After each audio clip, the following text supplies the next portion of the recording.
Patrick Kennedy, thank you very much. The people of the MEK, the PMOI, President-elect Rajavi, not just the people in this room, but the people around the world, the people in Iran, the people in Europe, the people in South America, the people in the states around the United States of America. Your cause is our cause, but the United States hasn't met its responsibilities. There's a document that all of us celebrate. In fact, this document is celebrated by every free-thinking person since it was written. And that's called the Declaration of Independence. Now, it may have been written for a cause that relates directly to this country, but it was written with words that highlighted an inalienable right, a right that belongs to all of us, no matter where we live, no matter what faith we practice, no matter what the color of our skin or the gender of our body. The right for life, liberty, and the pursuit of happiness.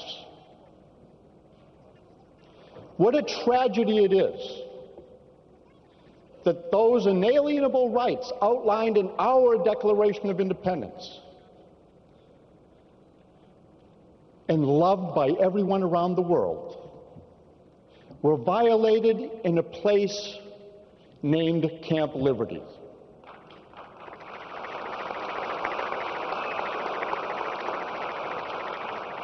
When our nation played a role in giving it the name Liberty, but they did nothing to guarantee those inalienable rights. This is a sad day. People were martyred who had no call for martyrdom. Life was denied. Happiness can't be the expectation in Camp Liberty. And liberty does not represent freedom and democracy in Camp Liberty. Our government made a promise. I saw that promise being made. It came because the people of the MEK kept their word and laid down their arms, invited America in, and in exchange, America promised to protect, to defend.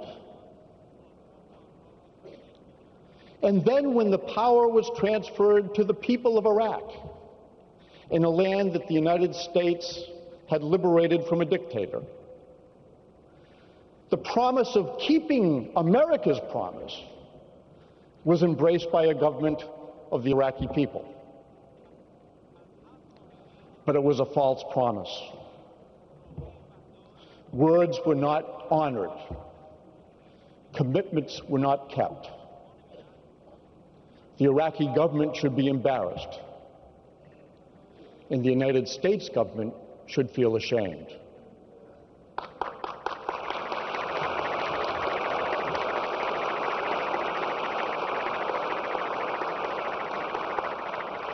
So those 200 noble patriots of your cause who are in Camp Ashraf today, protecting property,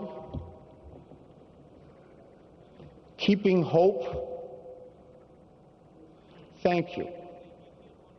To the 3,100 residents of the MEK who are being treated like prisoners in a concentration camp, find today that it's hard to have hope. It's a day of reflection. It's probably a day of resolve. It's no doubt a day of anger, and it's a day of frustration. But I want them to know they are not alone. For we feel anger, we reflect, we have resolve, and we want to make a difference. But the call today is for more immediate action. We need to protect life. We need to demonstrate the opportunities of liberty, and we need to create a climate for the pursuit of happiness. Our Secretary of State should be the voice for America and say to the people of Camp Ashraf and Camp Liberty, what happened cannot go unrecognized by the world, and we must do everything to mitigate the problems, invite justice, and open the doors of Camp Liberty so that true liberty can be experienced there.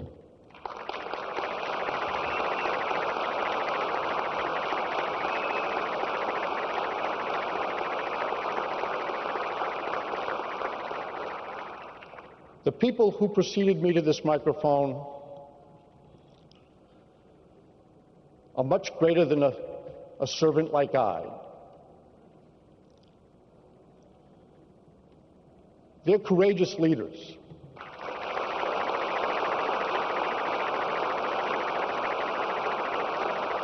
Judge Mukasey today outlined an indictment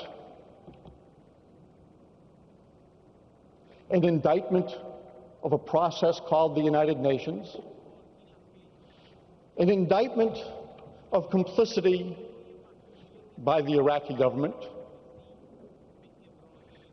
an indictment of neglect by the United States State Department. Unfortunately, the shortcomings of those institutions resulted in 6 lives being lost, hundreds of victims. America's conscience should be crying out right now, because we did not do that which we promised, and we did not live up to that which we hold so dear, that we would protect those inalienable rights of life, liberty, and the pursuit of happiness. This was to be a day of celebration and hope, and it ended up being a day of reflection. You should also take comfort that the resolve of the people who are on this stage probably is stronger today because of today's gathering. So America has a job to do. And I'm grateful that the document that defines our job starts with the letter W, in one of the shortest words that makes a difference, we. We, the people, in order to form a more perfect union, have gathered.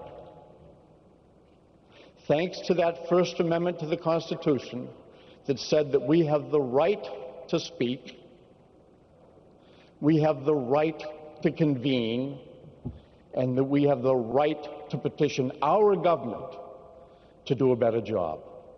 And we want to do a better job so that you can have a government for your people that will do a better job for them. Thank you, and God bless you.